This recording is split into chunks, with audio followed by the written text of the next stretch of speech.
জিন্দেগির গুনাহ যদি মাফ করাইতে চাও রে, 1 নাম্বার আমল দিতেছি, প্রতিদিন 100 বার করে সুবহানাল্লাহ ওয়া বিহামদিহি পড়া যাবে তো ইনশাআল্লাহ। বসে হোক, শুয়ে হোক, হাঁটতে হাঁটতে হোক, কৃষি খেতে কাজ করতে করতে হোক, ড্রাগন খেতে কাজ করতে করতে হোক, এদিকে তো আবার পেয়ারাও ভালো চাষ হয়, কি বলেন ঠিক না? খেতে কাজ করতে করতে হোক, ও মা বোনেরা, থালা বাটি গুছাইতে গুছাইতে হোক, কাপড় ধুইতে ধুইতে হোক, ঘরটা সাজাইতে সাজাইতে হোক, 100 বার সুবহানাল্লাহ ওয়া বিহামদিহি পড়লে কি কাজের কোনো ক্ষতি হবে? ইনশাআল্লাহ প্রতিদিন 100 বার সুবহানাল্লাহ ওয়া বিহামদিহি পড়া যাবে না ইনশাআল্লাহ? কারা কারা নিয়ত করতে পারেন? পাক্কা ইরাদা, আল্লাহরে দেখান, আল্লাহু আকবার।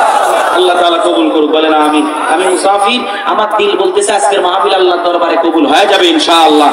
আখেরি মুনাজাত না দিয়ে একটাও ভাববেন না, কবেন হুজুর আপনি মুসাফির, আপনার দিল কেমনে বলতেছে? এই কারণেই মাহফিলে কি বাজার 10টা টাকা পাবেন, হুজুর আরো মাদ্রাসায় দেওয়া লাগতেছে, 2টা বাদাম, ডায়াবেটিস মার্কা চিনি ছাড়া একটা চা, কয় হুজুর তাও না। মাহফিল দেওয়া হয়েছে কেন? নামাজি নামাজি হবে, বেনামাজি নামাজি হবে, জাকিরিন বিহীন মানুষগুলা জাকিরিন হবে। তো আমার এই ভূমিকায় শুরুতেই যে আপনারা 100 বার সুবহানাল্লাহ ওয়া বিহামদিহি পড়ার নিয়ত করেছেন, তো আমার দিল বলতেছে আজকের মাহফিল আল্লাহর দরবারে কবুল হয়ে যাবে ইনশাআল্লাহ। আমি কালামে হাকিমের মশহুর একটি সূরা, সূরা আলে ইমরানের 31 নম্বর আয়াতে কারিমা তেলাওয়াত করেছি। আলোচনার আগে আমি বলতে চাই, আপনারা কে কে আল্লাহকে পাইতে চান? দুই হাত তুলে সবাই। ও মাশাআল্লাহ, সব সালাম, মাশাআল্লাহ, হাত নামান। 2 নাম্বার, জিন্দেগির গুনাহ কায়দা কারা কারা মাফ করাইতে চান? সবাই, মাশাআল্লাহ, আল্লাহ কবুল করুন, বলেন আমিন। এই আমিন হবে না, আমি আবার জোরে বলেন আমিন, আরো জোরে বলেন আমিন। এই আয়াতের ভিতরে আল্লাহ তাআলা সেই কথাটাই বলতেছেন, খুব দিল দিয়া বয়ান শুনবেন ইনশাআল্লাহ। বিসমিল্লাহির রহমানির রহিম, কুল ইন কুনতুম তুহিব্বুনাল্লাহ ফাত্তাবিউনি ইউহিব্বুকুমুল্লাহ ওয়া ইয়াগফির লাকুম যুনুবাকুম ওয়াল্লাহু গফুরুর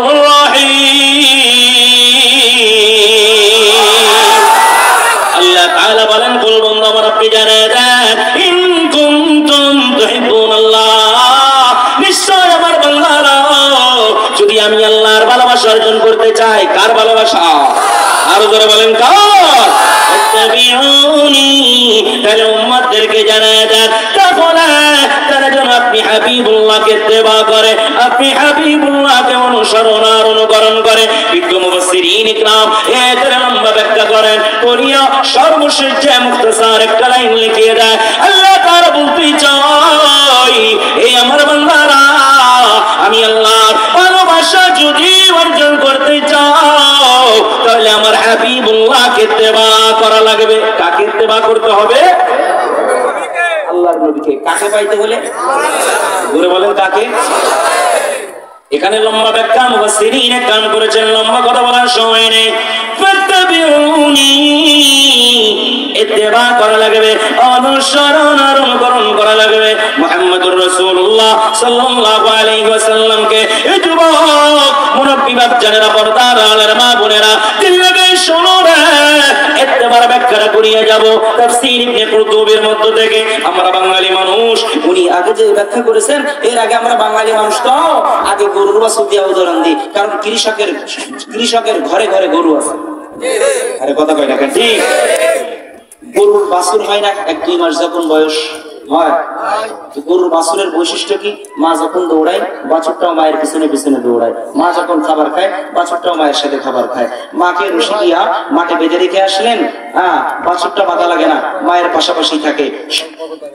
সন্ধ্যাবেলা যখন আবার মায়ের গলার রশি ধইরা আপনি গোয়াল ঘরের দিকে ফিরাবেন, বাছুরটাকে হাঁকানো লাগে না, তাড়ানো লাগে না, দাবড়ানো লাগে না, খেদানো লাগে না, অটোমেটিক মায়ের পিছনে পিছনে গোয়ালে ঢুকে যায়। তাহলে কি বুঝলাম? বাছুরের গরুর তবিয়াত হলো মা গরুটা যাহাই করে, বাছুর গরুটাও তাহাই করে। কথাটা এখানে ক্রপ করে দিলাম। এবার আসেন ইমামে কুরতুবী রাহমাতুল্লাহি আলাইহি কুরতুবী শরীফের ভিতরে ইত্তেবা থেকে তাবিয়া শব্দ নিয়ে আসছেন। তাবিয়া কাকে বলা হয়? আরবিতে 1 বছরের উটের বাচ্চাকে তাবিয়া বলা হয়। বলতে পারেন হুজুর উটের বাচ্চার সাথে ইত্তেবার কিসের সম্পর্ক? এখানে আমি কথাটা ক্রপ করে দিব, কারণ উটের সম্পদের ভিতরে কি পরিমাণে মাল জমা হয়ে গেলে 1 বছর উটের বাচ্চার উপরে যাকাত ফরজ হয়, 2 বছরের বাচ্চার উপরে যাকাত ফরজ হয়। যেহেতু যাকাতের আলোচনা না, অতএব কথাটা এখানে ক্রপ করে দিলাম। ইমাম কুরতুবী রাহমাতুল্লাহি আলাইহি 1 বছরের বাচ্চা, উটের বাচ্চা দিয়ে এই কারণে উদাহরণ দিয়েছে, কয় প্রচন্ড রোদের ভিতরে যখন মা উটটা মরুভূমির ভিতরে চলতে থাকে, বাচ্চা ছায়া খুঁজে না, কোনো গাছের ছায়া খুঁজে না, মা যখন হাঁটতে থাকে প্রচন্ড রোদের ভিতরে মায়ের পিছনে পিছনে বাচ্চা উটটাও চলতে থাকে, মরুভূমির ভিতরে যখন উপরের দিকে পাহাড়ে উঠতে থাকে বাচ্চা উটটাও মায়ের সাথে উঠতে থাকে, মা যখন বসে পড়ে বাচ্চা উটটাও বসে পড়ে, মা যখন পানি পান করে বাচ্চা উটটাও মায়ের সাথে পানি পান করে, মায়া যখন ঘরে ফিরে বাচ্চা উটটাও মায়ের সাথে সাথে ঘরে ফিরে, মা যখন খাবার খায় বাচ্চা উটটাও মায়ের সাথে খাবার খায়, মা যখন বসে পড়ে বাচ্চা উটটাও বসে পড়ে, মা যখন ঘুমায় পড়ে কোলের ভিতরে বাচ্চা উটটাও ঘুমায় পড়ে। ইমাম কুরতুবী রাহমাতুল্লাহি আলাইহি বলেন, এই আল্লাহর হাবিবের উম্মতেরা 1 বছর উটের বাচ্চা যেমন প্রত্যেকটা ক্ষেত্রে তার পায়ের পদঙ্ক অনুসরণ আর অনুকরণ করেছে, তোমরাও শুনিয়ে রাখো, যদি আল্লাহ তাআলার ভালোবাসা যদি অর্জন করতে চাও তাহলে আল্লাহর হাবিবের ব্যক্তিগত জীবন, পারিবারিক জীবন, সামাজিক জীবন, অর্থনৈতিক জীবন, রাজনৈতিক জীবন, আন্তর্জাতিক জীবন, প্রত্যেকটা ক্ষেত্রে 1 বছর উটের বাচ্চা যেমন তার মায়ের পদঙ্ক অনুসরণ আর অনুকরণ করেছে, তোমরাও যদি আল্লাহর হাবিবকে পায়ের তলা থেকে লইয়া চুলের আগা পর্যন্ত, ব্যক্তিগত জীবন থেকে শুরু কইরা আন্তর্জাতিক জীবন পর্যন্ত প্রত্যেকটা ক্ষেত্রে আল্লাহর হাবিবকে যদি ইত্তেবা করতে পারো তো আল্লাহ তাআলা তোমাদেরকে ভালোবাসবেন। কতটুকু বুঝাইতে পারলাম? তাহলে আসেন তরজমায় যাই। আল্লাহ তাআলা বলেন, কুল বন্ধু আমার আপনি জানায় দেন, ইন কুনতুম তুহিব্বুনাল্লাহ, নিশ্চয় আমার বান্দারা যদি আমি আল্লাহ তাআলার ভালোবাসা অর্জন করতে চাই, ফাত্তাবিউনি, তাহলে তারা যেন আপনাকে ইত্তেবা করে, আপনাকে অনুসরণ আর অনুকরণ করে। আপনাকে যদি অনুসরণ আর অনুকরণ করতে পারে রে ইউহিব্বুকুমুল্লাহ, 1 নাম্বার পুরস্কার, আমি আল্লাহ তাআলা আপনার উম্মতগুলোকে ভালোবাসবো। সুবহানাল্লাহ, বড় ভাই বললেন না আল্লাহ ভালোবাসবে, চান না জোরে জোরে বলেন না সুবহানাল্লাহ। 2 নম্বর হাবিব উম্মতদেরকে জানায় দেন, আমি আল্লাহ তাআলা ভালোবেসে শুধু খান্ত নয়, ওয়া ইয়াগফির লাকুম যুনুবাকুম ওয়াল্লাহু গফুরুর রহিম। আমি আল্লাহ তাআলা গফুর, আমি আল্লাহ তাআলা ক্ষমাশীল। হাবিব উম্মতদেরকে জানায় দেন, আমি আল্লাহ তাআলা আপনার ওই উম্মতগুলোর জিন্দেগির সমস্ত গুনাহ খাতা মাফ করে দিব। আপনারা কি বিরক্ত হইতেছেন নাকি? একজন উঠাউঠি করে, কি ব্যাপার? উঠাউঠি করলে 10-15 মিনিট, লম্বা সময় নিব না, দিল লাগায় ভালো করে শুনবেন। এই জন্য আসেন একবারে সহজে বোঝা যায়। আল্লাহ তাআলা বলেন, আমি আল্লাহ তাআলাকে পেতে হলে আমার হাবিবুল্লাহকে ইত্তেবা করা লাগবে। সরদার দো আলম বলেন, বলেন নবী সাল্লাল্লাহু আলাইহি ওয়াসাল্লাম, আনা খাতামুন নবিয়্যিন লা নবিয়্য বাদি, আমি শেষ নবী, আমার পরে কোন নবী নেই, আমার পরে কোন রাসূল নেই। আল্লাহ তাআলা আমার মাধ্যমে নবুয়তের দরওয়াজা আল্লাহ তাআলা সিলগালা করে দিয়েছেন।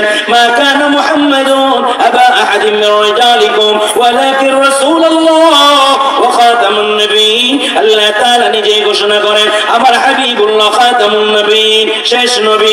এই চুয়াডাঙ্গার মানুষ দিল লাগায় শুনে, বাবুজি শুনে উত্তর দিবেন, বাংলার জমিনের ভিতরে এমন একদল আছে কাদিয়ানির গোষ্ঠী, যারা আমার নবীকে শেষ নবী বলে মানে না, তারা কালামে হাকিমের আয়াতে কারিমাকে অস্বীকার করছে, আল্লাহর হাবিবের হাদিসকে অস্বীকার করছে। কালামে হাকিমের একটা আয়াত নয়, একটা অক্ষর যদি কেউ অস্বীকার করে, সেই ব্যক্তি কি মুসলমান আর থাকবে নাকি? কথা বলেন না, কেন থাকবে নাকি? তাহলে বোঝা যায় কাদিয়ানির গোষ্ঠী যারা তোমার আমার পয়গম্বরকে শেষ নবী বলে মানবে না, এরা কখনোই মুসলমান হতে পারে না। এই জন্য সরদার দো আলম নবী বলেন, বল্লিগু আন্নী ওয়ালাউ আয়া। সাহাবায়ে কেরাম পৌঁছে দিও রে, আমার সাহাবায়ে কেরাম পৌঁছে দিও, আমি শেষ নবী, আমার পরে কোন নবী নেই, আমার পরে কোন রাসূল নাই। এবার সাহাবায়ে কেরাম, আমি দুনিয়া থেকে বিদায় নেওয়ার পর আমার এমন কিছু পাগল উম্মত আসবে রে, যারা আল্লাহকে পাওয়ার জন্য আমি নবীকে তারা পাগলের মতো তালাশ করতে থাকবে। হাদিস খানা রেখে গেলাম, জানিয়ে দিও, বলেন নবী সাল্লাল্লাহু আলাইহি ওয়াসাল্লাম, মান আহাব্বা সুন্নতি ফাকাদ আহাব্বানি ওয়া মান আহাব্বানি কানা মাই ফিল জান্নাহ।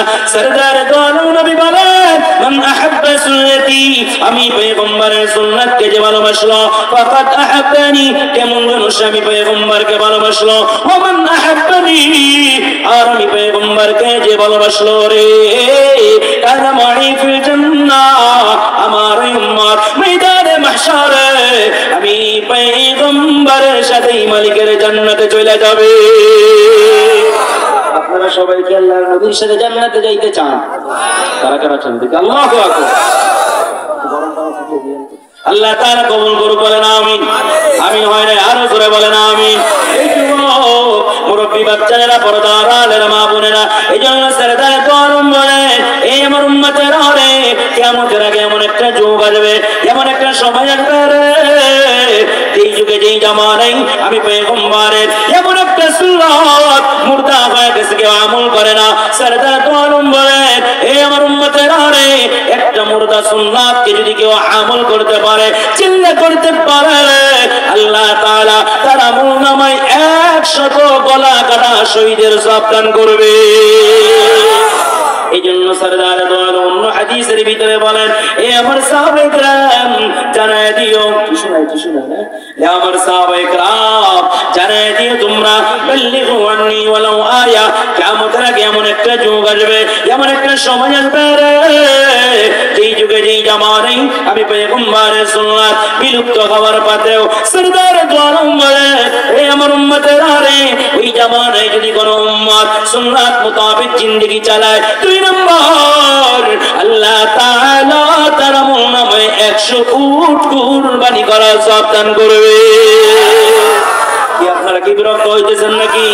3 নম্বর সরদার দো আলম বলেন, এই আমার উম্মতের রে, কিয়ামতের আগে ওই জামানায় যখন অধিকাংশ উম্মত মুহাম্মাদি সুন্নাত ছেড়ে দিতে থাকবে, সরদার দো আলম বলেন, ওই জামানায় যদি কোনো উম্মত পায়ের তলা থেকে লইয়া চুলের আগা পর্যন্ত সুন্নাতের রঙে যদি রঙিন করতে পারে রে, আমি হাবিব ঘোষণা করলাম, কিয়ামতের কঠিন ময়দানে আমার উম্মতকে মালিকের কাছ থেকে শাফাআত করায়া স্বহস্তে হাউজে কাউসার পান করায়া আমার সাথেই তারে মালিকের জান্নাতে লয়ে যাব। সুবহানাল্লাহ বলেন নাই? বলেন না সুবহানাল্লাহ। যুবকদের প্রশ্ন হতে পারে, হুজুর বারবার কেন আখিরাতের কথা বলেন, বারবার কেন আখিরাতের কথা বলেন? কথা বলেন হুজুর, সব আসমানের উপরের কথা বলেন, জমিনের নিচের কথা বলেন, দুনিয়ার কি সুন্নাত মানলে কোনো ফায়দা নাই। এই যুবক, তুমি তো দিন মানতে চাও না, সুন্নাত মানতে চাও না, আখলাকি নববী গ্রহণ করতে চাও না, আল্লাহর নবীর আদর্শকে গ্রহণ করতে চাও না। যুবক দিল লাগায় শোনো রে, সুন্নাত মানলে কি ফায়দা হয়? যুবক, তোমার আবার প্রশ্ন হতে পারে, হুজুর এই ডিজিটাল জামানায় আইসা, বিজ্ঞানের জামানায় সুন্নাত কি মানা যায় নাকি? কথা বলেন না কেন? ঠিক না? যারা সুন্নাত মানতে চাই না, দিন মানতে চাই না, এদের প্রশ্ন ইশকাল সওয়াল বেশি। মানা লাগবে, না মানলে কি হয়? কথা বলেন না। আসো যুবক, তুমি তো বিজ্ঞানকে গ্রহণ করেছো, তুমি সুন্নাত মানো না, তাহলে বুঝে যায় তুমি সুন্নাতকে গ্রহণ করো নাই। যুবক, তুমি তো বিজ্ঞানকে গ্রহণ করেছো, আসো সুন্নাত বনাম বিজ্ঞান উদাহরণ দিয়ে যাবো। এই যে দিয়ে একজন উঠে, ভাই দোয়া করে দিব, কথা কয় না, দোয়া করে দি। ও চাচা কোথায় যান? এত রাত এসে করবে। আল্লাহ, কি আপনারা কষ্ট পাইতেছেন? যুবক, তুমি শোনো রে, তোমার বিজ্ঞান সুন্নাত সম্পর্কে কি বলে? বিজ্ঞান বলে রে, প্রত্যেকটা সুন্নাত শিফা। বলেন আল্লাহু আকবার। যুবকরা বলবে, হুজুর আপনারা বললেই বিশ্বাস করে নেওয়া লাগবে নাকি? কোথায় পাইলেন আপনি? হুজুর বুঝায় দেন। আসো যুবক, তোমার বিজ্ঞান দিয়ে তোমাকে বোঝায় দিব। বিজ্ঞান বলে রে, প্রত্যেকটা সুন্নাত শিফা। শিফা কাকে বলা হয়? অসুস্থতা থেকে সুস্থতা অর্জন করা, রোগ থেকে আরোগ্য লাভ করা, আরবিতে বলা হয় শিফা।